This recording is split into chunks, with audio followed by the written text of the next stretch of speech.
All right, Brendan Taylor here, True School Sports. I'm with the fighting pride of all San Diego, California, Johnny Mansour. You know, you're getting ready to fight your first undefeated opponent, your next fight, Richard Segura, August 29th, Detroit. Johnny, thank you for joining me today. Absolutely. Thank you for your time. I appreciate it. Nah, for sure, pleasure is mine, man. I've been hearing your name through the grapevine because even for me, I always hear about guys on the come up and prospects and things like that. So, Johnny, for people out there, who is Johnny Mansour? Like, who are you in the boxing world, and why do people need to know who Johnny Mansour is? Honestly, man, I'm just a man following his dreams. Started boxing at the age of 8 years old, Yep. fighting with a purpose. Boxing was my first love, and I'm Middle Eastern. My family's from Iraq, but I'm the first generation born in the United States. I represented Team USA as an amateur. I was one seat away from going to the Olympics, but now I turned professional, pursue my professional career. I'm 7-0, undefeated, Yep. and fighting, like I said, fighting for my family, fighting for my faith, and fighting with a purpose. Absolutely.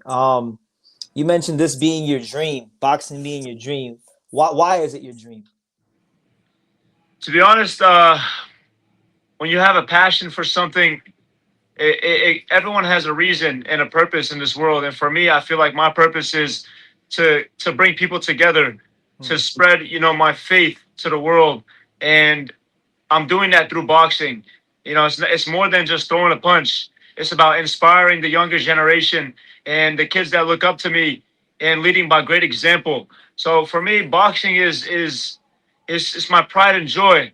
And on top of that, it's my family's pride and joy. Hmm. So to bring smiles home, to bring happiness home through victory, it's a tough journey, definitely on me, as the fighter. But I believe if anybody else can do it, I can too. No, for sure, for sure. Because with a sport like boxing, it's gonna really test you. It's gonna test if you really want it or not. So I think it's very important to have a clear definition of what is your why. You know. Absolutely. I mean, honestly, for me, my why is like I said earlier, about to bring happiness home. Okay. Okay. And do my last minute research about you because I had a general knowledge of you, but I only had like 20 minutes to prepare. One of the things that you seem to be very big on is you're fighting for the memory of your mom, right? I know you recently lost your mom to cancer, and you talked a lot about honoring her memory through boxing, right? So touch on that. How meaningful is that for you? Fighting for the memory of your mom. And that comes to one of my purposes, my why. When Mm-hmm. I say fight for family and bring happiness home, it's mainly for my mother. She was the strongest woman in the world. She was honestly my hero. Every mother is a hero. So for me, I'm here just fulfilling my dreams of becoming a world champion in honor of her. The strength that she battled cancer for 5 years, and she never once, took that smile off her face and looked at her kids with any doubt. She Mm-hmm. always, remained faithful to God and put a smile on her face and fought through every second of her life for us, for her family. So mother is everything in this world. And when I lost my mom, I wanted to quit boxing because it was the only thing that took all the time away from my family. Us fighters, we make so many sacrifices as a fighter, sacrificing family and time away from everything. But doctors were reaching out to me, telling me your mother was all that she spoke about was boxing and how proud she was of you, and she would show us your Instagram and tell us about your fights. Yeah, yeah. She was like, that was her pride and joy. She loved what you were doing. You can't stop. I was her doctor, and rest in peace to your mom, but you can't stop. It was what put a smile on her face while she was in this hospital. So I got back on my feet and I made her a promise to become a world champion. From the sounds of it, Johnny, she sounds like a resilient woman. A resilient type of person. Absolutely. I mean, honestly, bro, every mother is resilient. Every mother is, you know, very strong. Maybe not physically, but mentally, a mom Mm. is super strong because they go through. so much. They handle so much, especially the ones that, are there for their kids and, lead by, to the point where no woman in this world you can make upset and she'll still look at you and say, "Did you eat?" You know what I mean? Like, Yeah.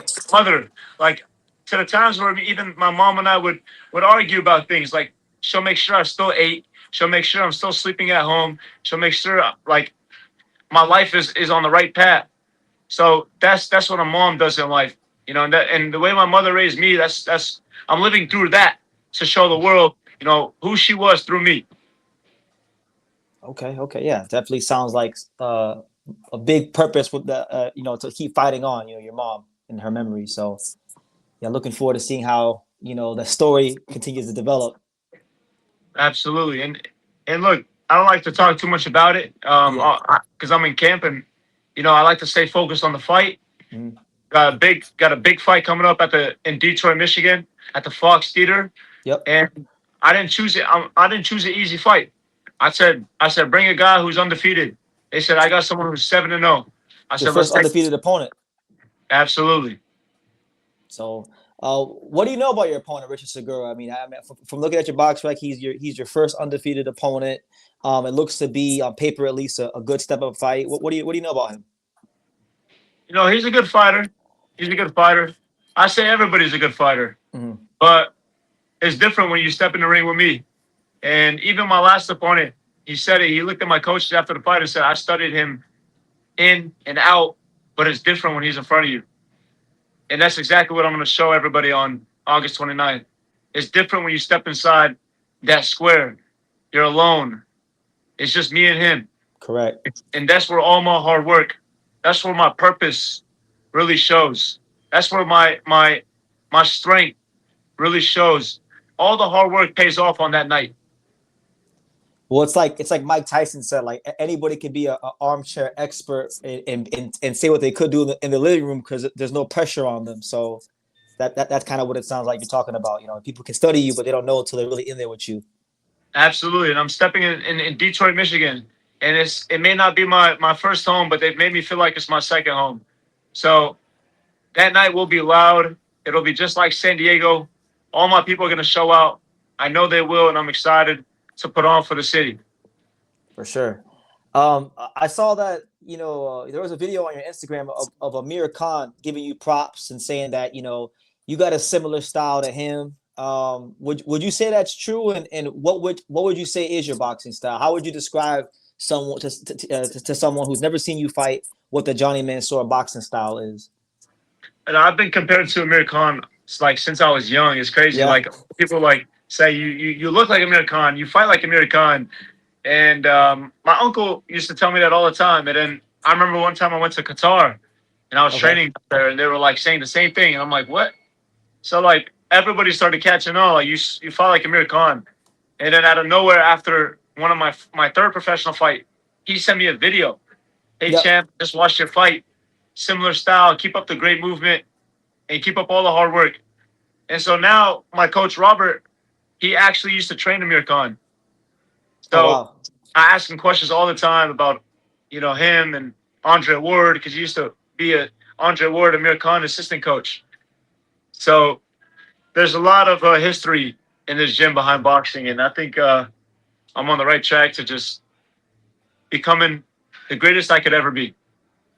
Yeah, and being, I would guess you could say like one of the flag bearers for boxing in the Middle East, because right now there's a bit of a void there. Absolutely. There's a lot of boxing going on in the Middle East, but not so much Middle Eastern fighters. Correct, correct. Yep. So I'm excited to it's not about being the hero or being the face. It's just whatever stage that God puts me on, it's about spreading the right words and spreading the right energy, positivity. And I feel like I have such a strong family and support to just take to the top and just spread that energy around the entire world. So whatever, platform that God puts me on, I'm gonna fulfill, my purpose of being there. No, no, of course, it's very important. I know with you being from San Diego, I saw that you've been in camps with Canelo or a camp with Canelo. You've met Canelo.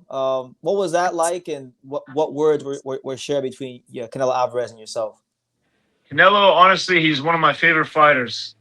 Not only inside the ring, but mostly outside of the ring. The person that he is, he's a country hero. The way he carries himself, he's a family man. That's what I aspire to be. So I look up to him. And also, he's super humble. Yeah. Since I was 18 years old, training at his gym, going in and sparring, bringing my team here from Bomber Squad and going there and sparring, he's always shown me so much humbleness and I look up to that. When I used to train at his gym at such a young age, when they call me and I'll go spar over there, I remember he came to me the first time. I was young, I was like kind of shy. He came up to me, saludos, champ, saludos, and I was like, wow. Like for someone at that big of a level, they don't sit back and expect people to come to them. They greet others. So that inspires me, man. He's a great person outside the ring, and I definitely look up to him. Well, that's like the old saying. It goes, "How you do one thing is how you do everything." So I guess for me, like even from the media side, seeing how Canelo goes about his business during these big fight weeks, that was an eye opener. And you see why he is where he's at. Absolutely, I agree. Yeah. Yeah. Also, staying on the subject of, I guess, big names you've interacted with. I mean, I saw Manny Pacquiao. You were there with his son when he had one of his fights, and you got to interact with Manny Pacquiao. What was that like? What words were shared between you and Manny Pacquiao? Man, I love Manny Pacquiao. I remember growing up watching him versus Timothy Bradley. I was so young. Um, Pacquiao's always been a inspiration as well. Like when I say the words country hero, Pacquiao is definitely a part of that line. Um, and to be honest, I love the Filipino community because the way they get together, the way they all support, the way they lift up, their fighters and praise, Pacquiao it's a beautiful thing to see. Yeah. Well, Pacquiao and his son are great people, great family. I hung out with them a couple of times backstage when his son was fighting. I was supporting his son. What is there anything in particular he said to you, Manny Pacquiao, that sticks out? Was there any interaction that stuck out between you and Manny Pacquiao, either that night or if you met him at any other point? He was just telling me keep working hard, put God first. He sees, what I'm doing. He knows who I am, and to just keep being great. Just keep always put God first. Keep working hard. He was giving me a few tips backstage. The way he throws that fast jab. Yeah, yeah. We traded a few words. Yeah, he's definitely a great person. Okay. Okay. Um, I know, like I know you've in the amateurs, you shared the ring with some pretty good fighters. Like I know Bruce Carrington, Jamal Harvey were two names that really stuck out to me. They were close fights. Are any of those fights matchups that you want to run in the pros, that you want to be having the pros with those guys? Because they were very close fights on paper, at least. I mean, Bruce Cannon, that's my boy. Yeah. He fights at 126. 126, yep. That's my guy, man. So, whatever God has planned, but Bruce is a great fighter. Seeing him go from the Olympic Training Center, training together, and develop that professional style, and seeing him become a world champion is so inspiring. Because we were on this journey together, on Team USA, and I feel like we're all on great paths and whatever God has planned. But Shushu's my guy, man. Yeah, he's a great dude, man. Bruce Carrington, a very personable guy. Definitely someone that I think is a good ambassador for boxing. Absolutely. With you being in the lightweight division, Johnny, I know you're very early in your career. But is there a fight? Is there a fight that you look at and say, you know what? Okay, one day I feel like that'd be a great matchup for myself, and that'll be the kind of fight that puts me on the map in the sport of boxing. Have you thought that far ahead? Have you envisioned that at all? Honestly, no. No? I've always just taking it one fight at a time, and I definitely think about fighting big names in the sport, but I don't like to call anybody out. I eye the whole division. I eye the 130, the 135, the 140 division. I keep a strong eye on all the fighters. And for me, I focus on one fight at a time. I have a big fight coming up August 29th, and I'm 2 weeks away. Working very hard, extremely hard, and that's all I'm focused on. Okay. Last question, because they're telling me I gotta speed it up. But um, I saw Mauricio Sulaiman. He gave you the WBC like a coin. It was like a medal or a coin, and he told a story about Super Matias, how he gave him this coin when he became, and then he became champion. What do you make of that interaction with Mauricio Sulaiman and giving him the WBC coin? Mauricio and the WBC is a great organization for boxing. Not only for that title, but for what they do outside the ring. WBC cares. I've partnered with them multiple times on giving back to the kids. But Mauricio came up to me and said he made a belt. I won a belt on May 22nd when I fought one day before my mom passed away, and Mauricio Sulaiman made me a belt to bring back to her. Wow. So I put it on her bed, and months later, and after she passed, Mauricio saw me and he gave me a coin. He said, "I've only done this once before. I gave this to Subriel Matias, and I said, one day you will become a world champion." And then he said, "Now I'm doing it with you, giving you this coin." And Mauricio said, "Subriel Matias became world champion, and now you're next." He gave me the coin, and it was just very inspiring. Like I say, great human being. So now you got to fall through and just win the belt now to complete the story. Absolutely. But Johnny, I appreciate your time, man. Before I let you go, is there any final message you want to give to the boxing world about just your fight on the 29th? Your first undefeated opponent in Richard Segura. Any final words? Thank you all for all the support, and tune in on August 29, Detroit, Michigan at the Fox Theater. I sold out 5,000 tickets to San Diego, and now I'm going across the whole country to bring all my people together in Detroit. So stay tuned. You won't want to miss this fight. Thank you all for all the support. Follow me on Instagram at Johnny Mansour. If you're in Detroit or around the area, get your tickets. It's going to be a great night of boxing. Johnny Mansour, thank you. All right.